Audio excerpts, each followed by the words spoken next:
La nouvelle RTX 3080 FE de chez Nvidia peut avoir des soucis de refroidissement.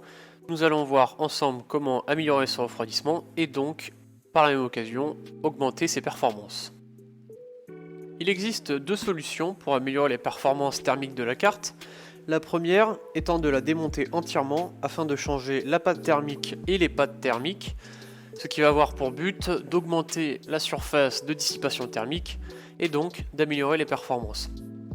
Cette première solution est la plus risquée car elle inclut de démonter entièrement la carte et là une erreur de démontage pourra être fatale, du style faire riper un tournevis ou autre sur la PCB pourra être fatale. Cependant, c'est la solution la plus efficace pour le refroidissement. Si vous utilisez la carte pour miner, cette solution est la plus recommandée. Cependant, elle fait perdre la garantie à la carte, donc si jamais vous faites cette manipulation et que 2 mois après la carte crame, là, Nvidia ne pourra plus rien pour vous. Ce que je vais donc vous proposer, c'est une solution alternative qui va améliorer les performances de refroidissement de la carte et donc ses performances sans compromettre la garantie. Pour cela, on va s'aider de dissipateurs thermiques et de pads thermiques afin d'augmenter la surface de dissipation thermique de la carte sur ces points chauds. On va donc repérer les points chauds de la carte qui se situent sur l'arrière de la carte, là où il n'y a pas de ventilation, donc sur sa backplate. Il faut savoir que Nvidia a déjà mis des pads thermiques à l'intérieur. Nous, ce qui va nous poser problème, ça va être la VRAM de la carte. Pour contrer ce problème, on sait que Nvidia a déjà mis des pads thermiques à l'intérieur de la carte, entre les puces VRAM et la backplate. Mais comme on peut le voir sur la backplate, il n'y a pas de radiateur, donc la chaleur ne se dissipe pas, ou très peu. On va donc, grâce à ces dissipateurs thermiques en aluminium, les coller sur la backplate avec cet étau collant qui transfère de la chaleur.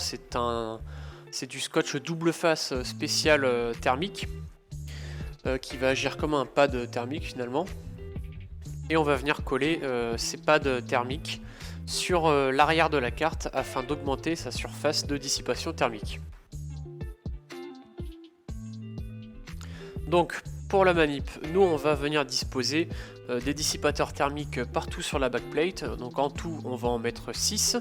Mes dissipateurs thermiques font 4 cm par 4 cm et les ailettes font 11 mm. Donc avec un ventilateur qui va venir souffler dessus, on va assurer une très bonne dissipation thermique.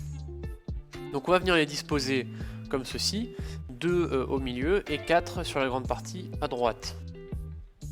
On va ensuite, maintenant qu'on voit que ça entre bien, on va venir les coller.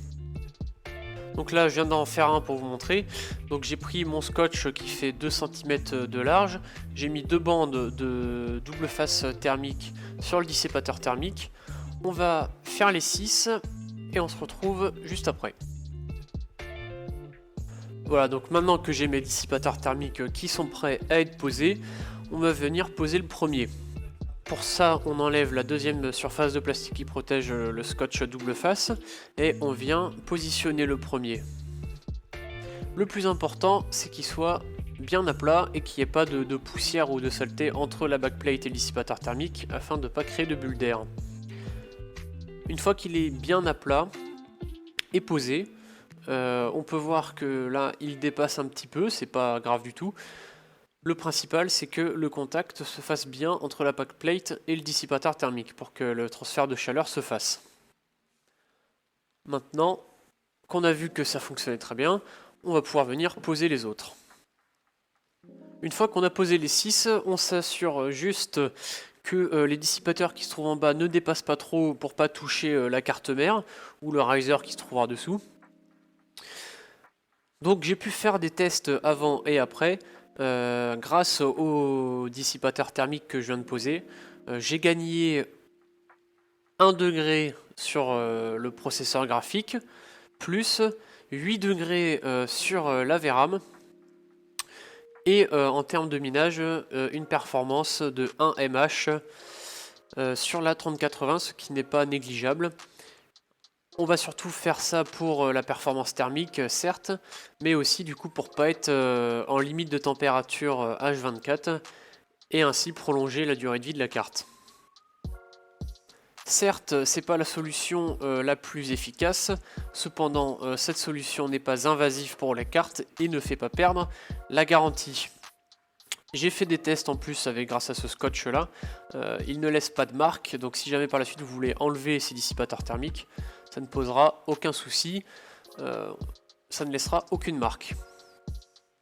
Donc là je vous ai montré comment améliorer les performances thermiques d'une 3080 FE. Maintenant on va voir comment améliorer les performances thermiques d'une 3080 Custom, en l'occurrence une 3080 EVGA.